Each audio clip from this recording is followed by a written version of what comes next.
Globalization is meaning that more and more people are going to have temporary contracts. More and more of us are going to expect to change jobs more often. What's wrong with that? There's nothing wrong with that in principle, because many of the jobs that are being created are not attractive jobs in themselves. So you don't want to think that this somehow is the solution, to be stuck in a terribly boring job for 30 years as the past. That's a terrible answer to the wrong question.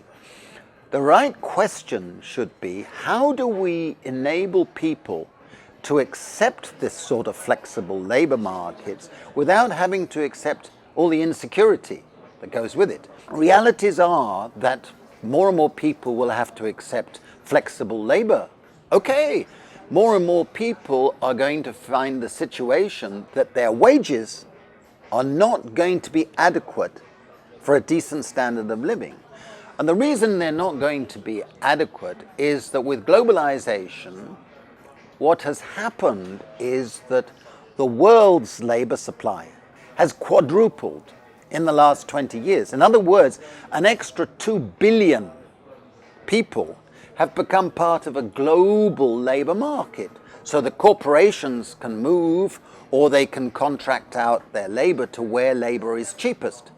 Well, if you quadruple the world's labor supply and all the new people, the 2 billion extra people coming as part of that, are habituated to accept a life paying 1/50th of what a West European worker used to receive, of course you're going to put downward pressure on wages. And that's going to continue for the next 15, 20 years. So we have to start from the reality. Flexibility is there. Low stagnant wages are there. Rising profits, rising incomes going to a tiny minority. What do we do about it?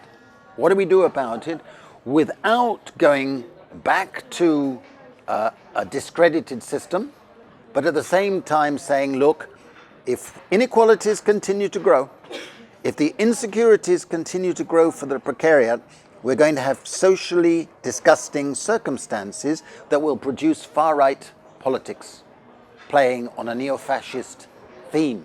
At the moment, the progressive answer has not yet emerged to this major crisis that we're facing.